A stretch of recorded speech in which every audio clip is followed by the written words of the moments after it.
Hi, everyone. I'm Ken Vandermark, and this is the Option Show presented by Experimental Sound Studio every Monday, usually at 8 p.m. Central Time. Today we're doing the first broadcast at 1 p.m. Central, so we can talk directly with Magda Mayas, who's living in Berlin, about her music, see some new solo performances that will be broadcast as part of the show.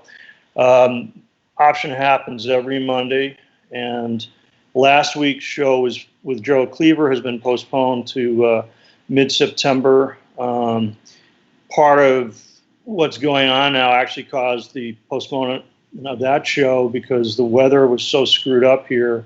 All the power in Gary, Indiana got knocked out, and the show is going to be broadcast from technician Sam Clapp, who was working there. And he actually tried to get out of Gary to get back to Chicago to do the broadcast, but couldn't get gas because all the gas, where you get the gas from, they were all electric, so none of those worked. And we had 130-degree temperature in the desert in the U.S., which is the highest recorded temperature ever. 130 Fahrenheit, not Celsius. So yeah, that's going on. The show with Magda, and thanks Magda for being here today, was originally going to take place on June 1st, and that was postponed because things were so catastrophic, I just couldn't face doing the show. And things have not really changed much since that time. Concerts and cultural activities have resumed, but I would like to point out that the context has not changed. And people, if you can, keep informing each other, keep contributing in different ways, you know, whether it's demonstrating or making phone calls, sharing information with each other. It's a crucial time for people to be aware of what's possible and what they can do to contribute. And contributions, whether they're donations to a cause you care about or just sharing information or being part of a demonstration, all of those things contribute. And I think maintaining whatever you can do is the most important thing because it goes forward. And speaking personally, the situation in the U.S. is the worst it's ever been in my life. And there's a lot of stuff going on that we need to know about. Just keeping it to Chicago, the news about the demonstrations, the contrast between the mainstream media on what's taking place in Chicago and what I'm hearing from people who are there at the demonstrations, it's radically different. And having some kind of objective reports on those things is very difficult to come by. So we're in a very difficult time. And for me personally, the arts are a way not to escape from these problems, but to help process these problems, both intellectually and intuitively, following the work of artists and their thoughts about their situations and their culture, how they share it, helps change my perspective on what's going on for me. So I'm really happy you're here, Magda, and I really appreciate you coming back and doing the show today. For those of you who don't know Magda's work, you're in for an amazing treat. If you do know her work, that's why you're here, because it's incredible. So hello from Chicago, Magda. It's great to see you. Hey, Ken, thanks so much, and thanks for inviting me. Super happy. It's a pleasure. I mean, the last time we got to see each other at all was like a year and a half ago. I realized that in March of 2019 at the concert we did in Berlin with the folks at Marker. So I can't believe that much time has gone by already. It's crazy. It's just nuts. Yeah. You did a bunch of recording of visual recordings of new solo pieces. I think there's 3 of them. And maybe you could talk a little bit, if you don't mind, a little bit about your background. I know I did a little bit of research. If you could talk, you talked about coming out of like a classical music background and seeing Cecil Taylor when you were about 16 and how that kind of changed your perspective on what music could be, how to play it, etc. Could you talk a little bit about how you started as a musician, how you even got involved in music, and how you sort of got to where we are right today in like, I guess a compressed way, because there's a lot to cover. But I'm just curious, like when we get to this piece, this first piece you've got for us, just if there's a backstory to that you could present to people who don't know a lot about your work. So I guess I have to start with my parents because they're both musicians and they're both classical musicians, string players. My mom played in an orchestra in Münster in Germany, where I grew up. My dad is still a violin teacher. And so that was my introduction to music for sure. So classical music, and started playing violin first, then piano, and having an older brother who was into playing jazz guitar, and I slowly started being interested in improvisation in general, not necessarily jazz, but just being able to sit at the piano and not having music in front of me, sheet music in front of me, but being able to play my own music actually, or just being able to sit down and improvise. And then there were two things, I guess. At the school that I was going to, there was a record shop opposite, which had a very mixed range of records, and I was just randomly picking out things. And one of them was Alex von Schlippenbach's trio. And at the same time, maybe a year later or so, I was in Prague on holiday with my mom. She comes from Prague, and I saw a poster announcing Cecil Taylor playing there. And we went, and that was absolutely mind-blowing for the whole family, actually. How old were you at that concert at the time? I think 16 or 17, something like that. Just a teenager. And had you heard about Cecil Taylor beforehand? Is that why you wanted to go, or is there something in the poster that made it look interesting? I knew of the name. The name rang a bell, but I didn't really know much about him. Maybe I knew he played piano, but that was about it.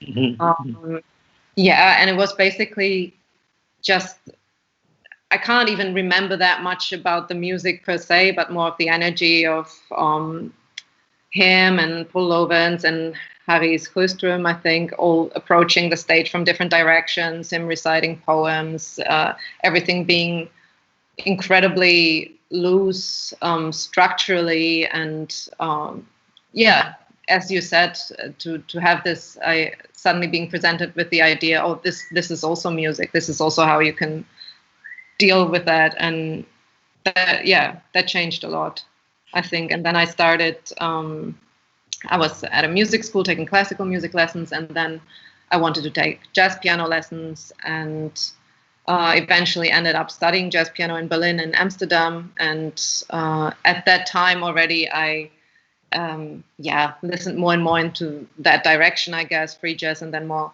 contemporary improv, and started going inside the piano and just really just experimenting with whatever interested me. There wasn't anyone in particular who showed me how to do it, but for sure I've heard music from all kinds of musicians, also pianists, where I just wanted to try out ideas. But I guess what interested me in reaching inside the piano was also a little bit the idea of, apart from the exciting sounds that I could find, the idea that there wasn't really a school or a teacher to tell me how to do it. So it was really, I'm on my own and I'm gonna like try things out, and that was really exciting. And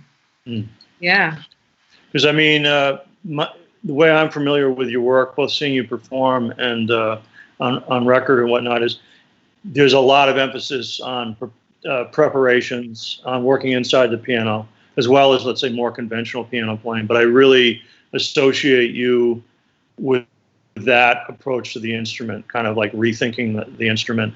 And that was just sort of an intuitive thing in terms of like, okay, there's less guidelines, there's less conventions. It's more like an open field for you to discover for yourself. Is that the main reason you went into it? There wasn't like a trigger, like seeing, let's say, Cecil Taylor, where that like said, oh, this music can be like this too, holy, like a opening up of a door, so to speak. Was there anything like that with prepared piano activity, or was it just more like you started gravitating towards that because it was a more free space for you to work in and discover on your own terms? I think a mix of both, because there wasn't a particular person initially to initiate that process, but I think it was more listening to music where all the instrumentalists used sounds or played with additional instruments maybe that I wasn't familiar with, and just to kind of match that soundscape, and then finally, when I was in Amsterdam for a year and on a type of exchange, Erasmus exchange, and played with a drummer, bass player, and bass clarinetist, Morten Olsen, Kunutis, and Carlos Galvez. And we rehearsed a lot and played a lot, and was really trying to match each other's sounds and trying to figure out what we could do with our instruments. And there also had lessons or meetings and discussions with Misha Mengelberg. So that was also a huge influence, mainly, his spirit, really, and his attitude. Yeah. Well, maybe we could listen to this first, and afterwards, if you don't mind, I'd love to hear what the experience with Mengelberg was like. He's a hero of mine, and finding out more about him with people that got to study with him and work with him like yourself, that would be amazing. This first piece, are there any things in it that you want to talk about, or should we just go to it and listen? Just one thing to add, I should also mention Cor Fuller, who was also in Amsterdam at the time, who very generously gave me a lesson, and who was also very influential in that way. Okay. About the piece, all of the pieces were kind of in the spirit of playing live and not giving, like, as if it was a concert, just in my living room and just pressing record and going for it. And these are this is a completely improvised piece with no prepare. I mean, maybe you work with preparations in the piano, because I think they're all with piano. Yeah, is that right? Yeah. It's a completely improvised piece. That's right. Yeah. Okay. All right. Well, everybody, thanks for tuning in. We're listening to Magda Mayas, and we're going to hear some of Magda's music right now. Thanks, Alex.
Thanks for listening, everybody. That was Magda Mayas, the first of 3 pieces that'll be presented on today's option show.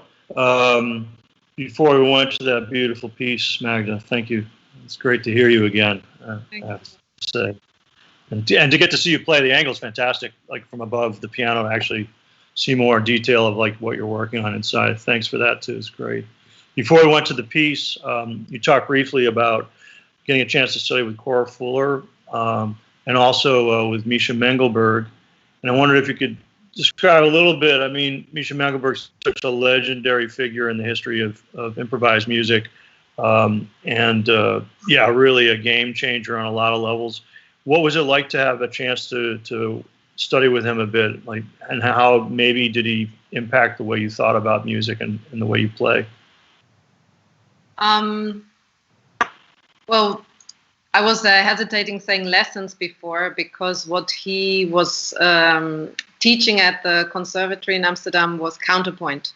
And he made a point that it wouldn't be individual lessons. You could come and take counterpoint lessons, but at the same time, there was a group of people of maybe sometimes 2, sometimes 10 that would be in the class and improvising and playing while the counterpoint lesson was going on. So really, it might seem very chaotic at some stages, but he would always be involved and comment, and the lessons were really mixed like that. And 1 hour lesson would then turn into a 2-hour conversation afterwards over coffee, and it was maybe that was the most important part, if you want. So him being incredibly generous and open-minded and really not dogmatic at all about the music that was going on, every once in a while interjecting and playing with us. And so, yeah, that was very different to the conservatory education I had in the previous years, and then just being able to actually play. I mean, I've heard about him obviously before, and then being able to play for him and have his opinion, but him being just so generous about it all and just encouraging. Yeah, that was amazing. Do you remember any conversation or conversations in particular that could kind of be an example of the sort of things you discuss, let's say over coffee after like the quote unquote regular lesson, just how he impacted your thinking in any kind of way?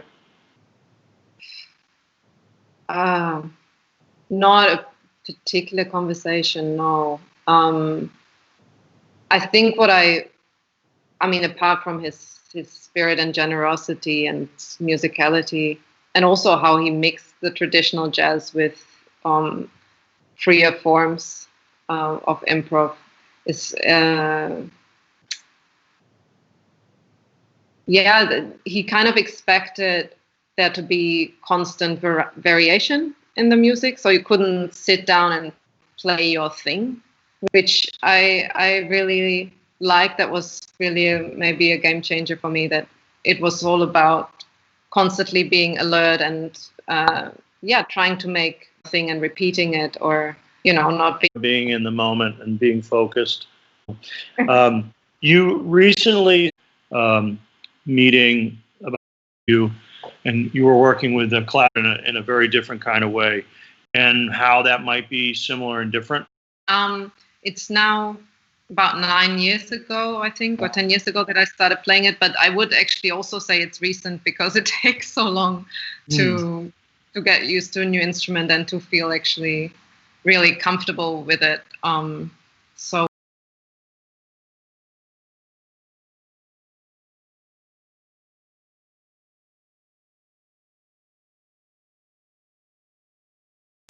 And because so many venues don't have pianos, grand pianos, maybe initially it was this practical thought of maybe we can find something that's more, transportable, but not just a keyboard instrument, and the clavinet has strings. So initially, I thought that's the same approach, keys and strings. Maybe Tony had seen Cora Fuller use one. That might be, because I know that he's been playing that as well. And so I bought one on eBay, and then I think basically maybe 3 weeks later went on tour with it, just trying to figure out how to use it, mixed with pianos, of course.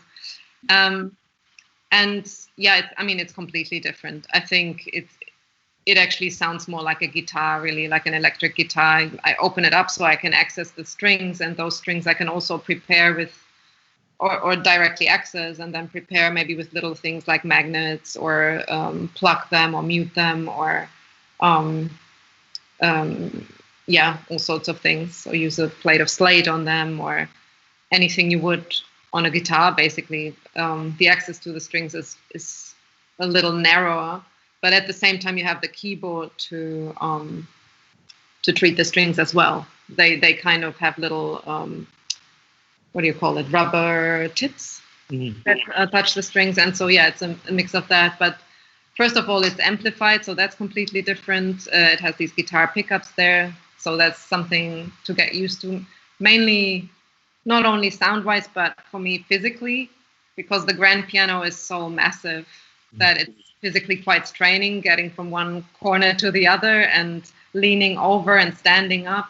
And the clavinet's really, the tiniest movement makes such a big sound already if you want to. And adjusting that, just the physicality of it, it's a big change. And then sound-wise, it was also a change because of the amplification and the much more noisier sound worlds that opens up. And so in the end, it ended up being a completely different instrument. But I'm super glad I started. What you're doing at that is amazing. Like I couldn't believe the sound and the variety, the timbres. Like it was so, and like you said, it's like such a smaller contained instrument, and it was like this orchestra stuff I'd never heard before. A couple weeks ago, I did a show with Mette Rasmussen, and she was talking a little bit about playing through a PA, like normally, let's say, playing acoustically more or less, and then going through doing rock shows with Godspeed You Black Emperor, and then being in this giant PA and being really loud, or playing with louder rock bands, and the saxophone being, not self-contained. This is I'm making the sound, but the sound is coming out of a PA next to me or out of monitor. Like it totally changes the sound spectrum. And Mette talked about being really excited about how different that was, the different kinds of energy it led to. Do you find that in a somewhat similar way with the clavinet, having it be an amplified instrument, that you can deal with different volume levels in that way? Do you get to different kinds of sounds? And obviously it's a totally different instrument than the grand piano, but is there something about that aspect too, the electricity of it, the amplification of it, that you find exciting? Absolutely. Yeah, the volume level that you talked about, definitely. Although I must say, with the piano, I also prefer to be amplified most of the times, just to match levels. But it's still, it's acoustic. It's a different kind of thing. So that makes a big change. And then I find myself playing very different material. As you said before, I with the piano, I'm really inside of it a lot, even though I use the keys to produce the sounds inside as well. I kind of, I would say focus on that quite a bit, although I might go back to the keyboard a bit more in the future, I don't know.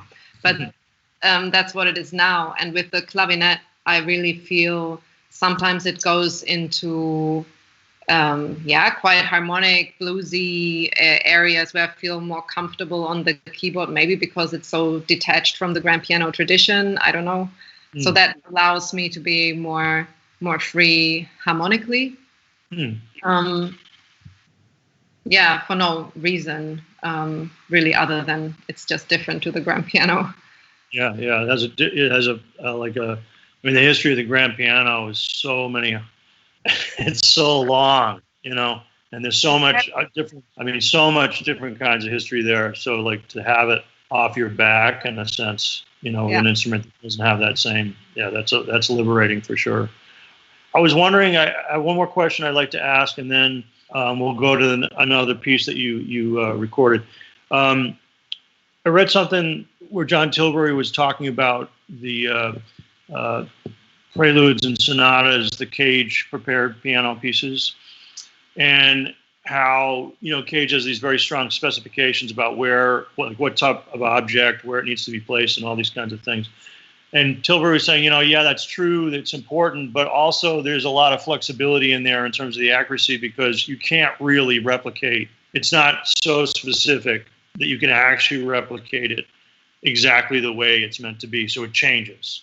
Like the preparations don't sound exactly the same every time, even though there's a lot of rigor about how it was organized.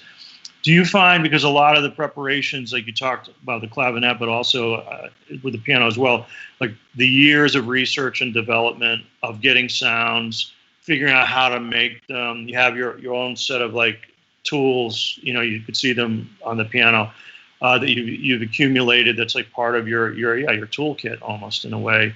Do you find that when you encounter, because every piano is going to be different, even if it's a Steinway D or whatever, another one, it's going to have different characteristics. Do the preparations that you've developed and your approach to those, that vocabulary, does it radically alter based on both the pianos that you deal with and the acoustics of the room that you deal with? Or is it pretty, loose is the wrong word, or is it like you have a pretty good understanding of what's going to happen? If you do X, Y, and Z for this particular preparation, you're going to get this compound sound pretty accurately. Or is it sometimes you do something that's like, whoa, like, because you're improvising, you go for something you think you're going to get a certain kind of feedback to take place, sonic feedback, and something completely different happens. What's the balance on that? Yeah, the fact that it's a different piano every time is it's really both frustrating and really, I also really enjoy it because of the things you mentioned that can happen, like all these surprises, or I do a thing that I'm used to doing and I think this will happen, and either it doesn't work or another sound comes out, or it's simply not possible because of the layout of the piano. I mean, in a way, I've practiced so much with these tools or extensions or instruments, the objects that I have, and I take them with me, that I know them very, very well. And I think it's about spending time with those objects with many different pianos, that you get a feel for how they work, just the physicality of it, and their weight and their shape and things like that. And I think they kind of tie the connection between the many different pianos. They're the familiarity in a way. Mm-hmm. But it's not that I set up the same way every time that I perform. Even if I lay everything out, because the difference to John Cage's preparations really is that it's a set of flexible tools. I can remove everything within seconds, while the sonatas and interludes, I think John Tilbury told me that it take like 3-4 hours to prepare. It's insane. So it's really a fixed preparation, and then that's for that piece. Or yeah, that's one thing that amazed me the first time I saw you perform. I think the very first time I saw you play was with Great Waitress, and I could not believe how fast and flexible the preparations were. I mean, it was mesmerizing. I just kind of sat there the whole time, like wondering how you could do it. And obviously, it's all the work and everything. But to have these immediate changes, it is like a total. You've turned it into a complete instrument. Like the preparations themselves are like an instrument on an instrument. And somewhere I read an interview with you, and you said, it can't be a gimmick, and this certainly is not. I mean, like you've integrated these things so thoroughly into the flow of the work that you're doing. It's really really inspiring. And as a person who doesn't play the same instrument at all, but it made me think a lot about extended techniques for the reed instruments I play, and how do I adapt and move rapidly through these sounds that I like, so it just becomes like a flow and not like, okay, I'm preparing to make this sound and now it's too late. Like the Right. delay in that, the cause and effect, it's got to be like just like nailing it immediately. So you're not even thinking about it. It's just part of your approach, part of your language or whatever. So let's lead into the next piece that you've got for us. Everybody who's listening, this is Magda Mayas with us from Berlin right now. You're listening to the Option show presented by Experimental Sound Studio as part of their quarantine concerts. If you can, please donate. All the money, as in all the quarantine concerts, goes directly to the artists involved. So all these funds will be going to Magda. And it's great to have you here. And now a little bit more music. This is Magda Mayas from Berlin.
Yeah, it's beautiful to hear you, Magda. Thank you. It makes me really happy.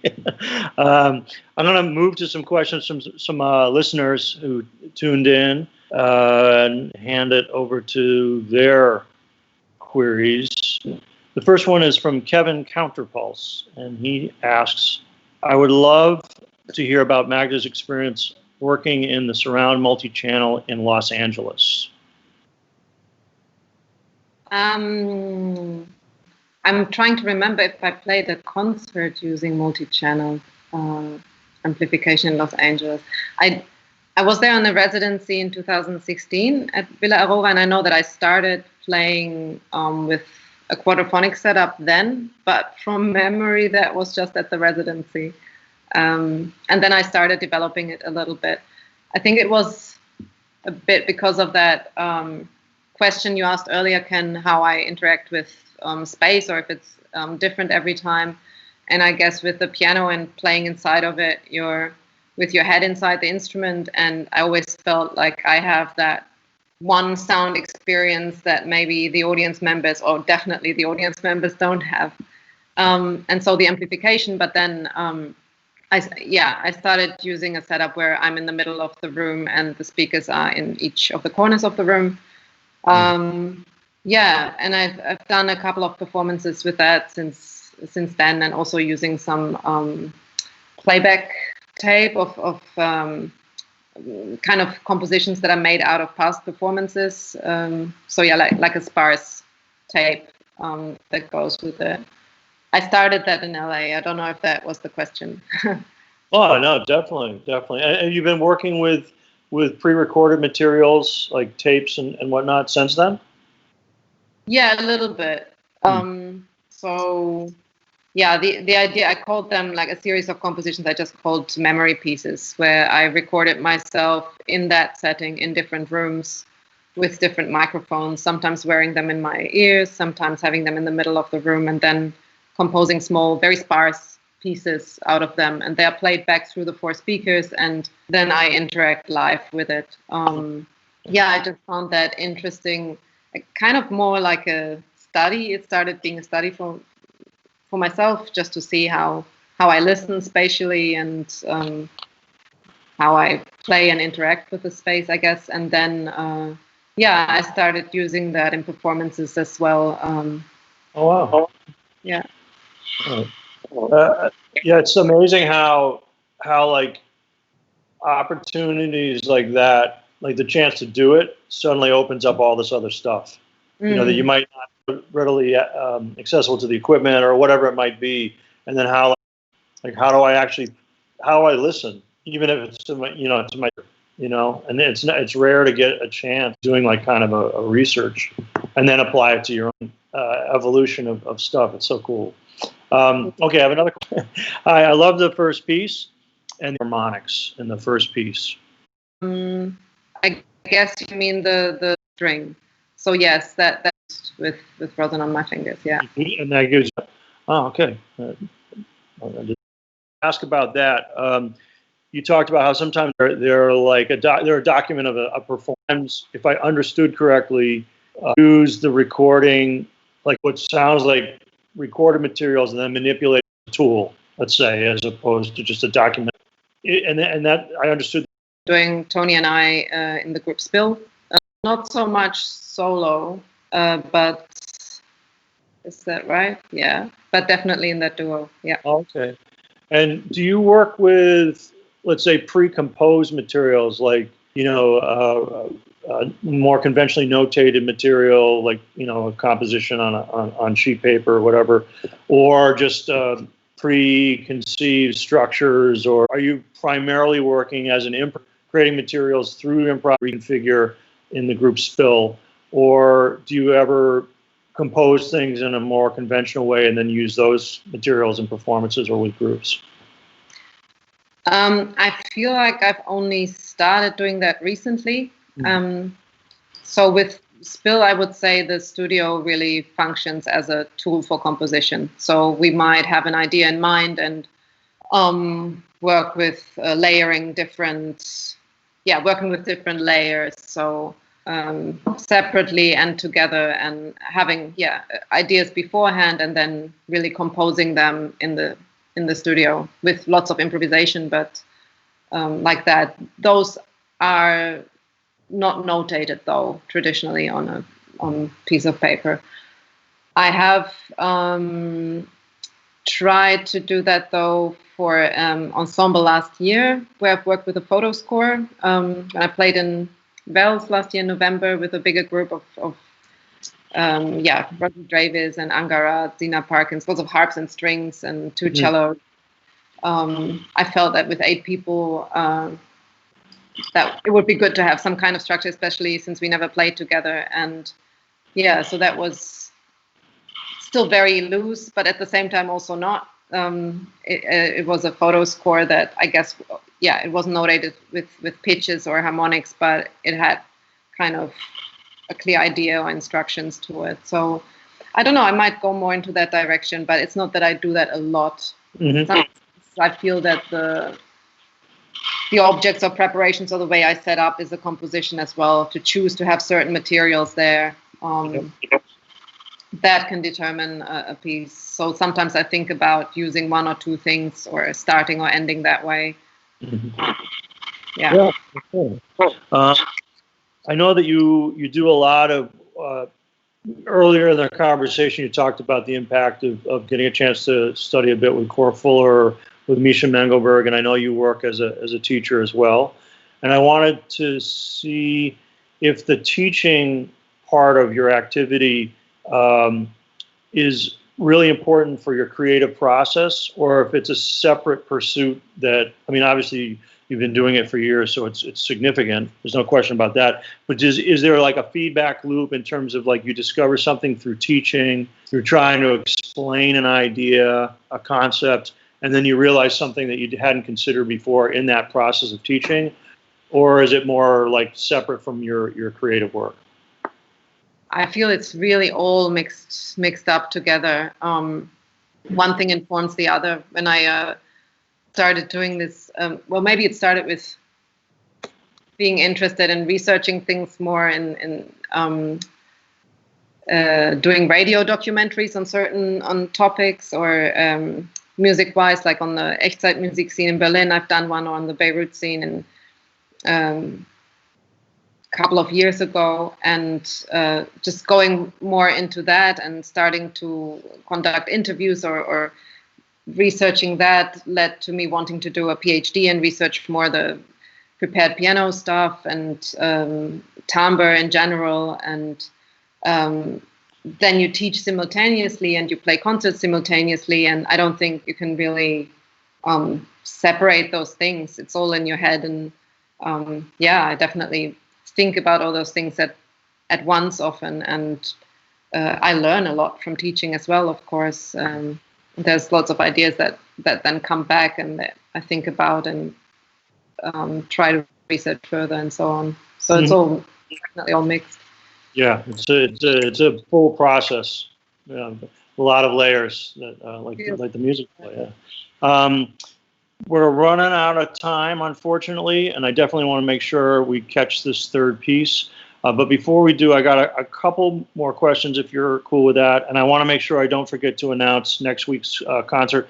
Next Monday, August 24th, Option will be presenting Briggen Krause, the altoist, solo. It will also be a concert that takes place at 1 p.m. Central Time. So Briggen can play in his apartment and not bother the kids upstairs, I guess. By playing at night.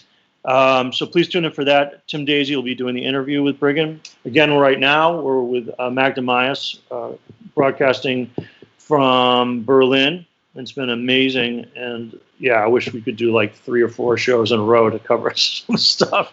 I have one more question, but we've got one from the chat group, people listening, that I'll get to. This is from Hawk Lover, King of Sex.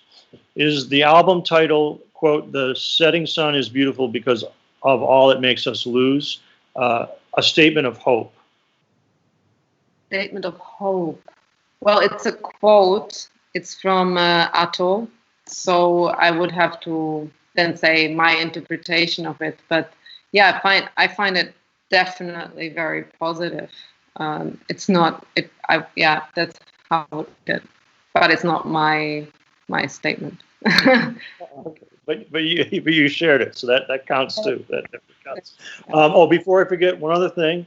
Please donate if you can. All the funds are going to go to Magda, and who's been really gracious to be here, present new music for us. And my last question is, you just mentioned taking this quote from somebody else. Are there other art forms, other artists, let's say outside of music, that have impacted you in the way that you approach what you do, or that just inspire you to challenge yourself, however it might be? Or you're mostly focused on your inspiration and resources coming out of creative resources coming out of the study of music?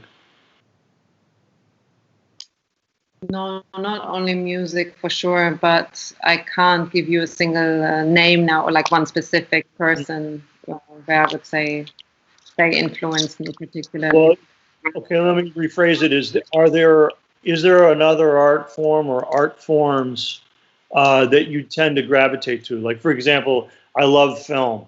I watch lots and lots of film, and I know that affects the way I think about how I construct my own music, even though it's not, 1-to-1 ratio of like this happens in film and then I do it in music.